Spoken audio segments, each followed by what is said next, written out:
നമസ്കാരം, എല്ലാവർക്കും ദേവി കൃപ റെസിപ്പിയിലേക്ക് സ്വാഗതം. ഇന്ന് ഞാൻ ഉണ്ടാക്കാൻ പോകുന്നത് ഒരു വെജിറ്റബിൾ കുറുമയാണ്. അപ്പൊ നമുക്ക് കുക്കിങ്ങിലേക്ക് പോവാം.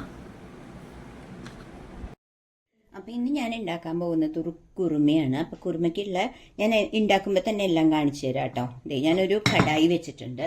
അപ്പൊ അതിലേക്ക് ഞാൻ എന്റെ കയ്യിലുള്ള വെജിറ്റബിൾസ് എല്ലാം, അതായത് ഞാൻ ഇതിലേക്ക് ഇടാം കേട്ടോ. കുക്കറിൽ വേവിച്ച് വെച്ചിട്ടുണ്ട്, കണ്ടില്ലേ? അതായത് ഗ്രീൻ പീസ് ഉണ്ട്, പൊട്ടറ്റോ, അതുപോലെ തന്നെ ക്യാരറ്റ്, ഇത്രയും ഐറ്റംസ് ആണ് എൻ്റെ കയ്യിലുള്ളത്. അപ്പം ഞാൻ ഉള്ള വെജിറ്റബിൾസ് എല്ലാം അതിനകത്ത് ഇട്ടിട്ടുണ്ട് കേട്ടോ, കണ്ടില്ലേ? എന്നിട്ട് ഞാൻ അടുത്തത് കാണിച്ചു കയ്യിലുള്ള എല്ലാ വെജിറ്റബിൾസും ഇടാം കേട്ടോ. ഞാനിപ്പോൾ എൻ്റെ കയ്യിൽ അറ്റ് പ്രസന്റ് ഇത്രയും വെജിറ്റബിൾസേ ഉള്ളൂ. അപ്പം അതുകൊണ്ട് അതിട്ടു. നിങ്ങൾക്ക് ബീൻസ് എല്ലാം ഇടാം. എന്നിട്ട് ഞാനിപ്പോൾ ഇതാ മിക്സിയിൽ അരച്ചിട്ടുണ്ട്. അതായത് തേങ്ങ, വെളുത്തുള്ളി, പിന്നെ പെരിഞ്ചീരകം, ഇത്രയും വെച്ചിട്ട് അരച്ചിട്ട് ആ മിക്സ് ഞാൻ ഈ കുറുമയിലേക്ക് ചേർത്തിട്ടുണ്ട്. പച്ചമുളകും ചേർത്തിട്ട് കേട്ടോ, കണ്ടില്ലേ? അത്രയും ഞാൻ ചെയ്തിട്ടുണ്ട്. നിങ്ങൾ ഇനി ഇതൊന്ന് തിളക്കട്ടെ. ഞാൻ മഞ്ഞപ്പൊടി ഒന്നും ഇടുന്നില്ല കേട്ടോ. അപ്പോൾ ഇതെനിക്ക് വെള്ളയപ്പത്തിന്റെ കൂടെ കഴിക്കാനുള്ളതാണ്. അപ്പോൾ ഉപ്പ് ഞാൻ ഗ്രീൻ പീസ് വേവിച്ച ശേഷമാണ് ഞാൻ അതിൽ പിന്നെ വെജിറ്റബിൾസും കൂടി ഇട്ട് വേവിച്ചത്. അതൊന്നും നിങ്ങളെ കാണിക്കുന്നില്ല കേട്ടോ. അപ്പൊ അത്രയും വീഡിയോ എന്റെ ലെങ്ത് കുറയ്ക്കാലോ എന്ന് വിചാരിച്ചിട്ടാണ്. കണ്ടില്ലേ? ഇപ്പൊ നല്ല കുറുമ. ആ കുറുമയുടെ മെയിൻ ആയിട്ട് ടേസ്റ്റ്, ഹോട്ടൽ കുറുമയുടെ ടേസ്റ്റ് വരണമെങ്കിൽ തേങ്ങയുടെ കൂടെ വെളുത്തുള്ളിയും പെരിഞ്ചീരകവും അരയ്ക്കുമ്പോൾ ചേർക്കണം. അത് മസ്റ്റ് ആണ് കേട്ടോ. അപ്പൊ നല്ലതാ കുറുമ വന്നു. അപ്പൊ പച്ചമുളക് ചേർത്തിട്ടുണ്ട്. അപ്പൊ ഞാൻ ഇനി കുറച്ച് മുളക് പൊടിയും കൂടി ഇടും കേട്ടോ. കാരണം കുറച്ച് എരിവ് എനിക്ക് കുറച്ചും കൂടി വേണം. അപ്പൊ ഒരു ചെറിയൊരു റെഡിഷ് കളർ വരും. അപ്പൊ ഒരു സ്പൂൺ ഇട്ടാൽ മതി. ഞാനൊരു 4 പച്ചമുളക് അരച്ചു, പക്ഷെ പോരാ. അപ്പൊ ഞാൻ കുറച്ച് മുളക് പൊടിയും കൂടി ഇടും. അത് വേണമെങ്കിൽ നിങ്ങൾക്ക് ഇട്ടാൽ മതി. ഞാൻ കണ്ടില്ലേ, ഇപ്പൊ എനിക്ക് കറക്റ്റ്, കാരണം ഇവിടെ കുറച്ച് എരിവ് ആവശ്യം. ഇത് പുതിയ പച്ചമുളകാണ് കിട്ടിയത്. അപ്പൊ ടേസ്റ്റ് എത്ര എരിവ് എന്ന് നമുക്ക് അരച്ചു നോക്കിയാലല്ലേ അറിയുള്ളൂ. അപ്പൊ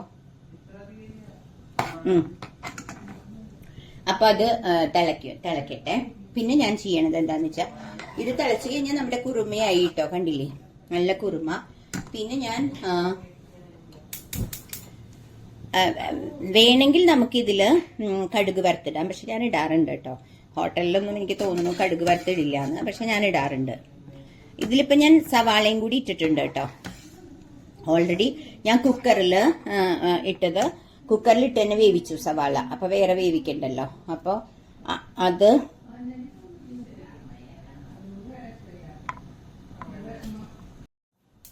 അപ്പൊ ഇതാ കുറുമ നല്ലോണം തിളച്ചു തുടങ്ങി. ഇനി ഞാൻ കടുക് വറുത്ത് നല്ലോണം തിളച്ചു. അപ്പൊ ഞാൻ കടുക് വറുത്തിടാറുണ്ട് കേട്ടോ. അത് എന്റെ ഒരു സ്റ്റൈല്. ഹോട്ടലിൽ ചിലപ്പോൾ കടുക് വറുത്തിടും തോന്നണില്ല. ഞാൻ ഇടാറുണ്ട് എന്റേതായിട്ടുള്ള ഒരു രീതിയിൽ. കടുക് വറുത്തിട്ടു.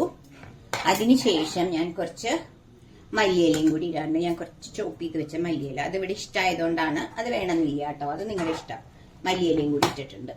കണ്ടില്ലേ? ഇപ്പൊ നല്ല അടിപൊളി കുറുമ ഉണ്ടാക്കിയിട്ടുണ്ട്. അപ്പൊ എല്ലാരും ഒന്ന് കുറുമ ഇതുപോലെ ഉണ്ടാക്കി ട്രൈ ചെയ്യുക. നമ്മുടെ